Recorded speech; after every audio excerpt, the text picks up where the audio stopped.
While researching these guys, I found that the squat lobster is having a bit of an identity crisis. It's called a lobster, but isn't one. In the seafood industry, he's labeled as a shrimp, but is more closely related to a hermit crab. Yet he isn't a true crab either. So what is he? Well, I probably leave you with more questions than answer. Just suffice it to say that I'm happy to cross a few of these guys from my list. This crinoid shrimp also likes hanging out on feathered sea stars and have some insane camouflage. One reason I love filming crabs and shrimp is because it's so interesting how each species have evolved over time to blend into their surroundings. Each individual species has perfected their strategies in a world where the name of the game is not to get eaten. In this game of survival, it's the ultimate skill to blend in perfectly to its surroundings or to look like something unappetizing. As a critter hunter, you get a little extra thrill when you spot a creature that eons of evolution is trying to prevent. Of course, I love finding new and interesting species, but I also love when I get to observe unique or interesting fish behaviors. Take this frogfish for example. Here I am filming my 1000th frogfish, just hoping he would do something interesting.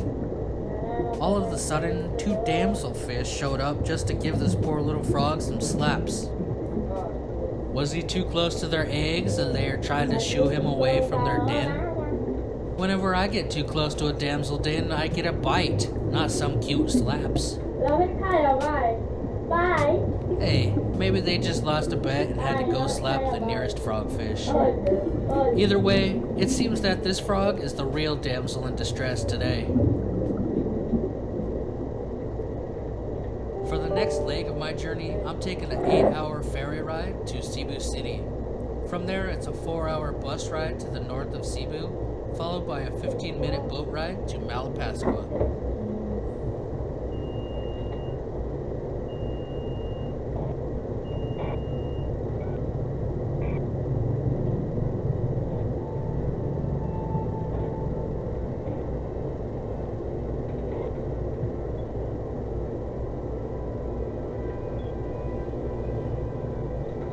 My name's Matt Reed. I'm from England originally, and I've been in the Philippines since 2003. Originally I was in Puerto Galera in Mindoro, and then I moved to Dumaguete in 2008, and 2009 moved to Malapascua where we are now, and we set up Evolution here on the pristine white beach by the blue seas.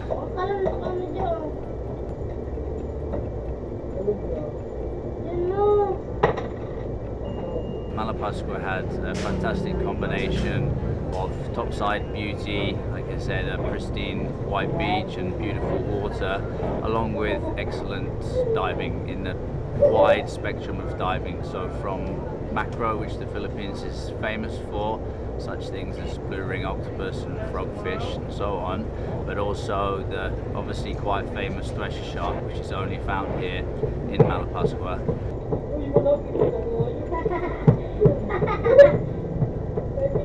So, it's 5 in the morning and we're about to arrive at Monad Shoal. It's the only time of day you can find the thresher sharks that come to this underwater cleaning station. So I gotta get suited up and we'll go find them. I've dove all over the world, explored many of the top 100 locations in dozens of countries, yet in over 1,200 log dives, I've never seen a thresher shark. And as far as I know, there is no place in the entire world where you are guaranteed to see them, besides here at Monad Shoal in Malapascua. Of course, my guides from Evolution Dive Resort say nothing is guaranteed, but of the dozen dives at Monad, I saw at least one every time, and sometimes more. This is by far the strangest shark I've ever seen. Their comical faces are shaped like round torpedoes, and those large doll eyes made me laugh at my regulator the first time I saw one. The obvious thing that makes these sharks unique is that long, abnormal tail fin. It's a ridiculously long tail and strange looking, and $20.25. Have a scientists nice think they day. probably use it to stun fish by slapping them.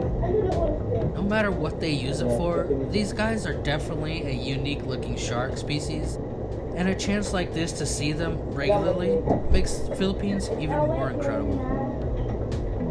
We just got done diving at the Monad Shoal here in Malapascua with Evolution Dive Resort, and we saw 2 thresher sharks. That's pretty awesome. They're such weird sharks, some of the weirdest looking sharks there is. Looks like a long submarine with a little pointy nose, and then of course that huge tail. Sometimes I can see the whole shark, but I can't even see the end of its tail. It's so big. It's really hard to describe.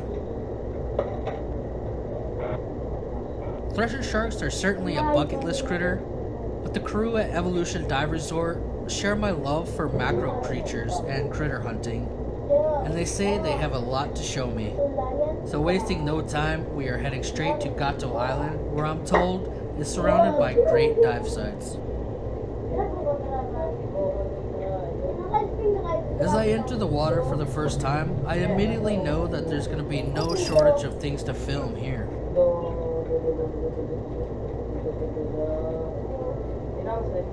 Of course, I take some time observing the regulars, like this clownfish and the like, but then I'm off to find something a little more exotic.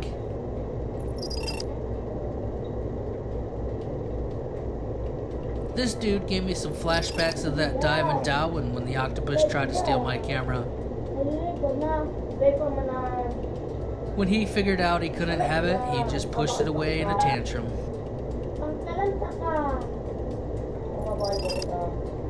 This bobtail squid is a lot less brave, preferring to hide himself in the sand. One of the strangest critters in the sea might also be one of the cutest. With its great camouflage, it's no wonder that not a ton of divers have seen one.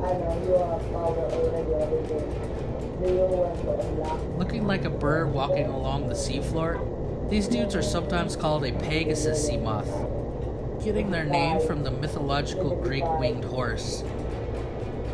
Here's a fun fact.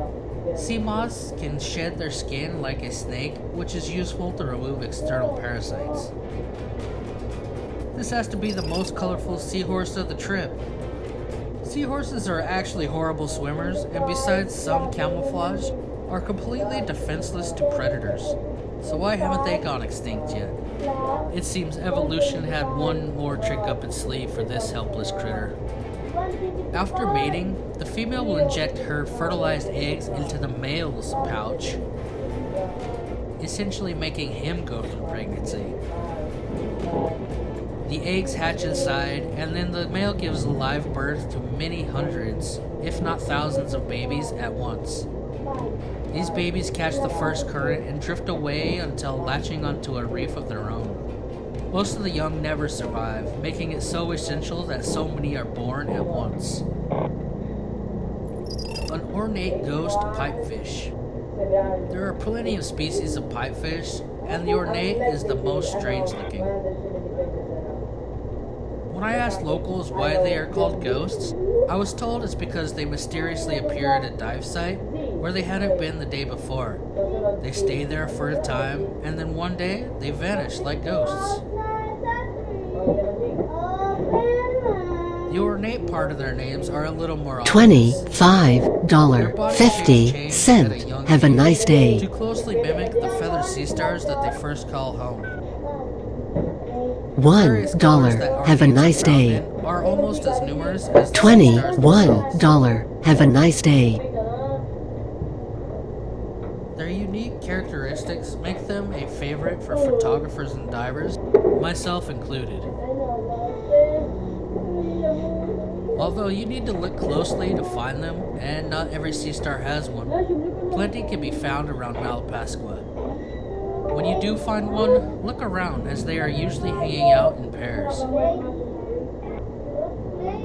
Computer 3 and Computer 2 Even though change their names places. look similar to the seahorse family, they're actually not related, and in fact aren't even real pipefish, and are even sometimes called false pipefish.